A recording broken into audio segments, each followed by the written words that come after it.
Welcome to another book review, and we are going to be doing the infamous Den of Vipers by K.A. Knight.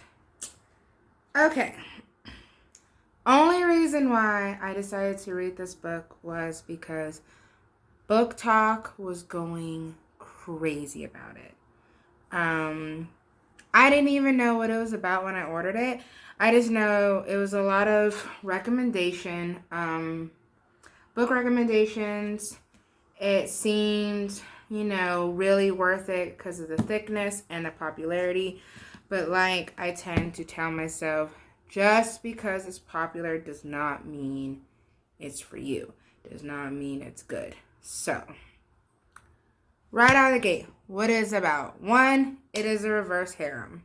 So yes, it's more on the spicy side of a reading list. I wouldn't necessarily say it's romance. I would say it's spicy, it's reverse harem. There's say a mafia type romance deal. That's the kind of vibe it gives. What is it about? It's about this mob, this gang, this group, however you want to describe it, called the Vipers. It includes 4 men, Ryder, Garrett, Kenzo, and Diesel. Now, don't get me wrong, the characteristics of each and every one of these men is a deal. It's ideal. But if I have to rate the book 1 out of 5, I'd give it a 3. I'd give it a solid 3. Because, again, if it wasn't for so much hype and a lot of things that I'm going to get to, I would possibly give it a weak 4. Honestly. But anyways, back to what I was saying. The book is about the Vipers, these 4 men who basically run the city. They have casinos, bars, businesses, guns, drugs, whatever you think can be owned or ran, they have their hands in it. I mean, there's 4 guys running it, so of course they have all these other people below them. Basically, how the book opens without spoilers, they are collecting a debt from a man, and he doesn't have the money or whatever to pay off the debt. So instead, he decides to sell off his daughter. Now, don't get me wrong, the daughter is not your usual damsel in distress. She's, girl who has fought all her life to get to where she goes. So she's not by any means a little girl or a young girl. This is a grown-ass woman that he is deciding to sell. So, gives kind of Beauty and the Beast vibe, Stockholm Syndrome. So they end up collecting her as a debt. And at first, the leader-esque male writer kind of plans on just killing her or whatever, just to, resolve the debt. But, for the time being of a week, he decides to house her in a prisoness type of way. She has to stay in the apartment that they have in the building that they own with them. So, that's what it's about. She doesn't want to be a prisoner, but, one woman against 4 muscle-bound, grown-ass men, she didn't really have a choice. So she kind of, Beauty and the Beast and kind of just made herself at home to get close to them so she could figure out how to escape. Without spoilers, here is my problem with this book. For me, this is my review, my opinion. It was predictable. It reminded me of 4 books I previously read. I don't know who wrote what first, but somebody ripped somebody off.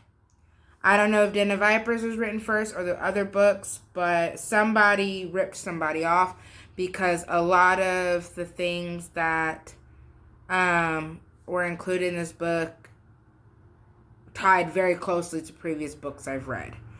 The books in general. I recently just read the first two of the, what are they called? Soldiers of Anarchy series, Psycho and the Reaper. And it was almost, I honestly feel like I read it before. Like the first beginning chapters were literally those books, the Psycho and the Reaper. Like almost word for word kind of thing. It was a little bit, I was like, okay, somebody either watched the same movie and got inspired the same way or something, but it seemed very, very, very the same. Another thing that kind of linked up was the kidnap type of feel. The heroine, she resembled the heroine from another book series. Well, it wasn't a book series. It was a duet, Twisted King and Little Bird. Not to spoil it, but one of the characters calls the kidnapped girl Little Bird, just like in Twisted King and Little Bird. He called her Little Bird. That's what I'm saying. It was like a lot of things I felt like were taken from other books to make this book. Also, I don't believe it needed to be this thick. It was kind of like, it's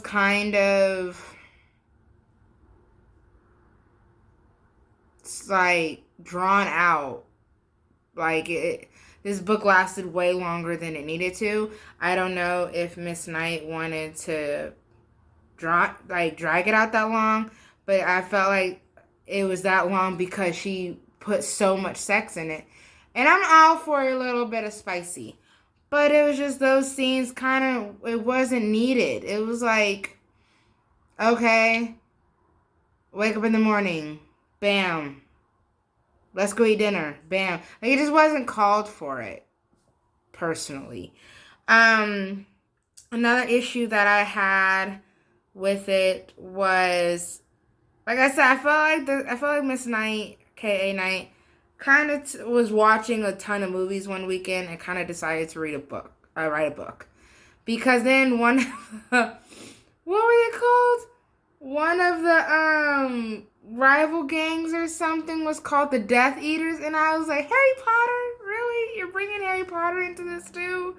I don't know. It just seemed kind of baloney. A lot of people like it. I'm guessing for the spicy scenes. Now, don't get me wrong, the spicy scenes were spicy. But I'm just like, the content around the spicy scenes were just kind of like, meh.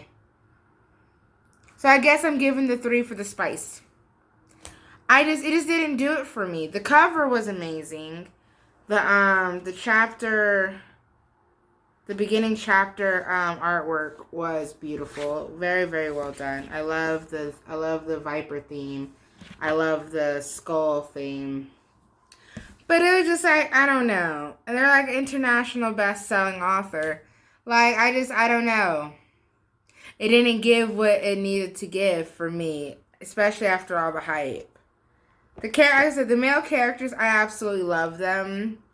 Roxy, I felt like she was just kind of one of those girls who, she's like, I don't know, kind of a fraud. Like, she's trying to be badass, but it just didn't give off badass. It gave off, like, Chihuahua. I don't know. I was more excited to finish it. Like, it wasn't like, oh, I can't wait to see the end. I was just like, oh, thank goodness. I finished it. It's done. I don't have to read it again. It was a good time, but I don't know. I felt like if I hadn't read the other books, maybe I would have enjoyed this a little bit more. Maybe. But it just wasn't giving it what I thought it was going to give based off of all of Book Talk and TikToks hyping it up and little scenes that it was given. So, yeah. I would say, check it out for yourself. Get your own opinion. Thankfully, this book was gifted to me, so it's not like I was like, oh, I spent $20.